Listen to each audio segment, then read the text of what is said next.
say hello to my little friend, my tripod.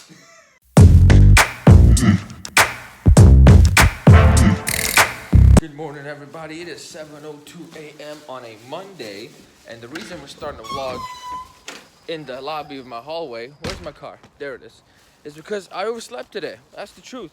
Heard my alarms at like 5 a.m. I looked at it, blinked for a second, and turns out when I opened my eyes, it was 6:30 a.m. So I had to run to the shower, get myself together, and now we're simply on our way to the office. So what I had to do, since I couldn't do my coffee and reading, I simply started listening to an audiobook. I'm still listening to it right now, so stay tuned.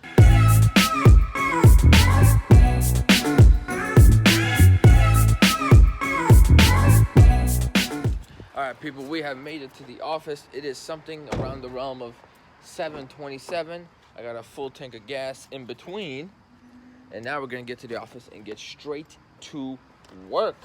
What's going on, everybody? We are officially in the office. It's time to make some coffee, and I figured while I wait for my coffee to brew up, and at Remax, we do nothing but name brand coffee, okay? We don't play around over here. Thank you, broker owner, for hooking it up.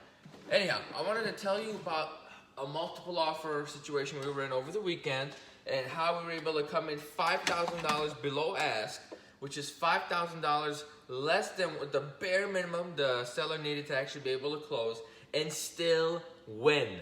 How did I do it? Very simple. First and foremost, we put in an offer. I start talking to the agent and he lets me know there's multiple offers on the table, with one offer being at full ask, right? Now in this situation, you either don't waste time making an offer below asking price, or you make sure you get all the details and then see what the right move to do is. In this scenario, the condo was already under contract before, but the deal fell through last minute due to financing. So I knew the seller had in the back of their mind like doubts about financing overall, right? They were very hesitant moving forward. And I assumed at the $135,000 price range, whoever the other offer is, they definitely did not have 20% down, whereas my client was able to put 20% down. So I knew I had the stronger offer. That's why I was comfortable going in $5,000 less.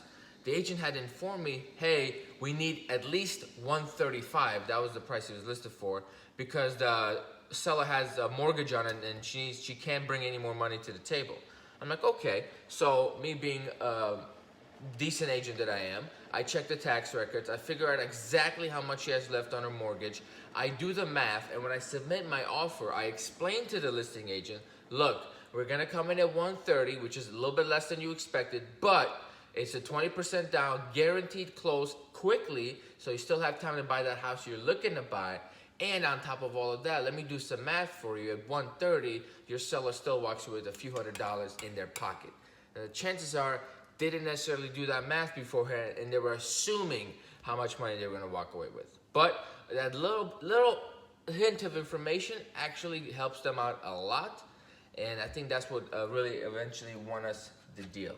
Now time to put some sugar in my coffee. All right, ladies and gentlemen. So it's 7:47. Damn, where did the time go? It is 7:47. And because it's so damn early, what I'm gonna do first things first is film a video for you guys. I just don't know what that video is going to be about. Most likely, I think I want to do something about becoming a young real estate agent, because a lot of you watching are young. So a lot of you are like from 18 to 24, I think was my demographic. So you're gonna be in the same situation I am in now, and I was when I started. That you're being a young agent. So I think, you know what? That's what we're gonna film. So let's get that filmed ASAP before anybody stops in the office and distracts me. And then we'll have some prospecting to do. We got a showing at 4, and then a lot of in-between stuff happening. So stay tuned. We also have role play at, what time is role play? 9:30 a.m. right before the phone calls. So today I want to get a little bit more behind the scenes and show you what everything looks like while the videos are being made in the vlogging. Because that's the purpose. We want to document. We do not want to preach. And the point I want to get across with this video today is that being young is an advantage. While most of you think that people won't work with you because you're young or you're missing out, so not the case. When you watch the video, you'll know. All right, the video is done. I spit some fire It was very unorganized, but I think it was authentic and came straight from the heart. So I'm gonna leave it the way it is. And now it is 8:15. So what we're gonna do is get ourselves ready for the day.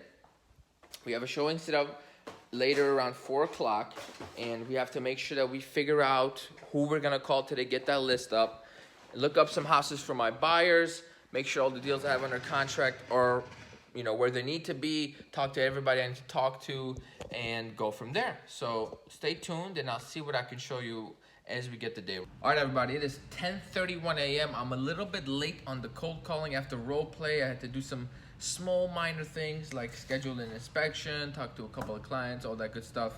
And I got a little distracted on my phone. Okay, I'm guilty of it, sue me. So now, without wasting any more time, we're gonna call around the neighborhood. In my office, it's actually, house is right there. So we'll call them up, let them know a house has just gone under contract. What I noticed about myself is whenever I have like a list of 300, 400, 200 people to call, I procrastinate because I don't want to do it. It's a lot of people. It takes time, and I get bored. That's the truth. I get bored. This stuff isn't fun. You know, it's boring. You're just sitting here talking to people.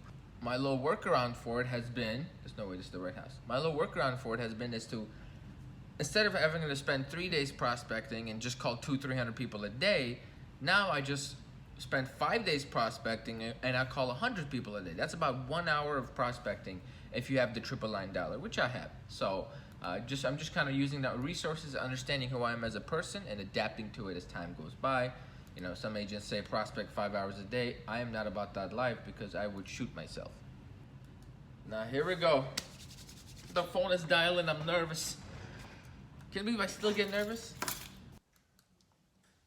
One thing I cannot stand is when I have the wrong number and they keep asking me stupid questions like, why do you need to reach that? It's the wrong number, bro. Let it go. Okay, so I just finished calling, and today is a great example of a bad day of phone calls, and it happens. It happens more often than good days of phone calls. But like I was saying I don't know if I'm gonna post that section of it, I was saying earlier is you have to just, as the bad days are happening, just keep the good days in mind because it's a numbers game, right? The more you call, the more bad days you're gonna have, but then the more good days you're gonna have. So it's 80% bad days, 20% good days, but the good days pay very, very well. Keep that in mind.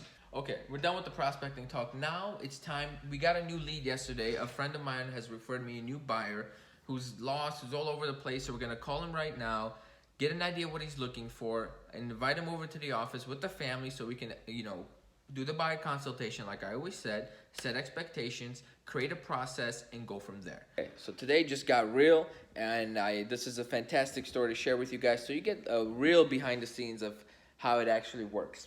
So this morning, I told you how we won a multiple offer. Well, now I'm telling you how we lost the multiple offer. We had an agreed upon price, terms, all that stuff. I sent the contract over, but the seller was dragging their feet a little too much on getting it signed, and I kind of had a gut feeling something would pop up last minute, and you guessed it. Someone came in with a cash offer exactly the same price we were at, so obviously they're gonna win.